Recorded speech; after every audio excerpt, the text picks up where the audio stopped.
السلام علیکم ورحمۃ اللہ وبرکاتہ۔ کیسے ہو ساتھیو؟ میں امید کرتا ہوں کہ آپ خیر و عافیت سے ہوں گے۔ اللہ تعالیٰ آپ کو ایسے ہی خوش رکھے۔ دوستو، آپ نے تھمبنیل کے اندر دیکھا ہوگا کہ چودھری گیا بیل لینے اور اس کی جیب کٹ گئی۔ یہ ایک لطیفہ ہے، لیکن در حقیقت اس لطیفے کے اندر بہت بڑی نصیحت چھپی ہوئی ہے۔ ہوا یوں کہ ایک چودھری صاحب بیل خریدنے کے لیے نکلے اور جیب کے اندر انہوں نے پیسے رکھے۔ راستے سے گزر رہے تھے تو ایک مولوی صاحب راستے میں بیٹھے ہوئے، دعا سلام ہوئی۔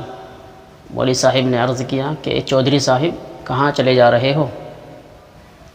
تو چودھری صاحب نے کہا بیل خریدنے جا رہا ہوں۔ مولوی صاحب نے کہا تو انشاءاللہ بھی کہہ دیجئے۔ تو چودھری صاحب نے اچانک سے ایک دم کہا کہ ارے مولوی، پیسہ میری جیب میں ہے، سامنے بازار ہے، اب انشاءاللہ کہنے کی کیا ضرورت ہے؟ بھئی پیسہ بھی ہے اور سامنے یہاں پر بیلوں کی منڈی بھی لگی ہوئی ہے، اب اس میں انشاءاللہ کیا کرے گی؟ بہرحال مولوی صاحب نے زیادہ کچھ نہ کہا، وہ چودھری بازار میں بیل خریدنے نکل پڑا۔ بازار میں گھومتا رہا تو ایک بیل اس کو پسند آ گیا۔ پسند آنے کے بعد منشی صاحب سے ملا اور 1000 روپے کا وہ بیل ان کو پسند آ گیا۔ پہلے زمانے کی بات تھی۔ تو جیسے ہی ان چودھری صاحب نے اپنی جیب میں وہ پیسے نکالنے کے لیے ان کو ہاتھ ڈالا تو چودھری صاحب ہکے اور بکے رہ گئے، یعنی چودھری صاحب کی جیب کٹ چکی تھی۔ اب چودھری صاحب نے جو رٹ لگائی ہے کہ انشاءاللہ میری تو جیب کٹ گئی۔ چودھری صاحب نے کہا منشی جی انشاءاللہ میری جیب کٹ گئی، انشاءاللہ میں کیا کروں؟ انشاءاللہ میں نے تو بیل خرید لیا تھا، انشاءاللہ اب میں بیل کیسے خریدوں گا؟ تو چودھری صاحب حیران اور پریشان ہو گئے۔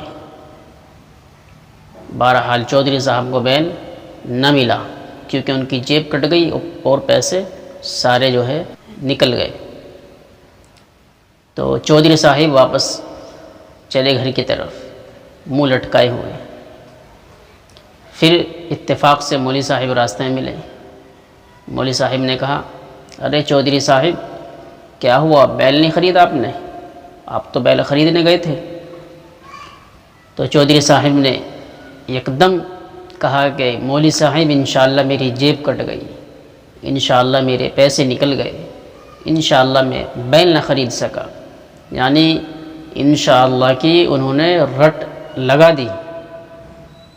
تو مولوی صاحب نے کہا ان سے کہ چودھری صاحب اگر آپ اتنی انشاءاللہ جو اب کہہ رہے ہیں، اگر ایک بار انشاءاللہ پہلے ہی کہہ لیتے، وقت پہ کہہ لیتے، جب انشاءاللہ کہنے کا وقت تھا تو آج یہ نوبت نہ آتی۔ تو یہ ایک لطیفہ تھا۔ اب حقیقت سن لیجئے،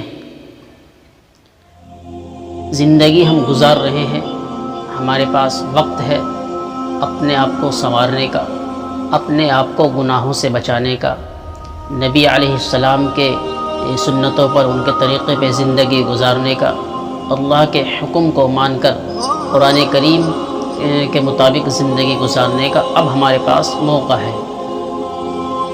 اور جب ہماری سانس نکل جائے گی، جب اس دنیا سے ہم رخصت ہو جائیں گے، تب ہمارے پاس موقع ختم ہو جائے گا۔ اس کے بعد ہمارے ساتھ معاملہ ہو اور ہم یہ کہیں کہ اے اللہ ایک بار مجھے دنیا میں بھیج دے، میں تیری عبادت بہت کروں گا، میں کسی کو نہیں ستاؤں گا، میں کسی کو گالی نہیں دوں گا، میں کسی کا مال نہ کھاؤں گا، کسی پر ظلم نہ کروں گا، تیرے حبیب کے طریقے پہ زندگی گزاروں گا اور تیرے حکم کے مطابق زندگی گزاروں گا۔ لیکن اس کو وہاں موقع نہیں ملے گا۔ موقع کب تھا؟ دنیا میں رہ کر دنیا میں رہ کر تو اس نے موقع گوا دیا، اور اب مرنے کے بعد وہ کہتا پھر رہا ہے کہ اے اللہ میں تیری عبادت کو کبھی نہ چھوڑوں گا، میں تیرے حکموں کو کبھی نہ توڑوں گا۔ اب اس کے پاس کوئی موقع نہیں ہے۔ اس لطیفے سے ہمیں یہ بات سمجھ میں آتی ہے کہ جب جس چیز کا وقت ہو اس کو اسی وقت کرنا چاہیے۔ اب ہم اس دنیا کے اندر زندگی گزار رہے ہیں تو اللہ نے اللہ کی شریعت، اللہ کے احکام، نبی علیہ السلام کا طریقہ ہمیں اس دنیا میں رہ کر ہی اس پہ عمل کرنا ہے، نہ کہ اس دنیا سے جانے کے بعد۔ فائدہ ہمیں اب ہوگا، تب تو ہمیں موقع ہی نہیں ملے گا۔ تو آپ کو کیا سیکھنے کو ملا اس لطیفے سے؟ ہمیں کومنٹ سیکشن میں ضرور اپنی رائے کا اظہار کریں، اور جو بھائی ہمارے اس چینل پر پہلی بار آئے ہیں ان سے گزارش ہے کہ ہمارے اس چینل کو ضرور سبسکرائب کریں۔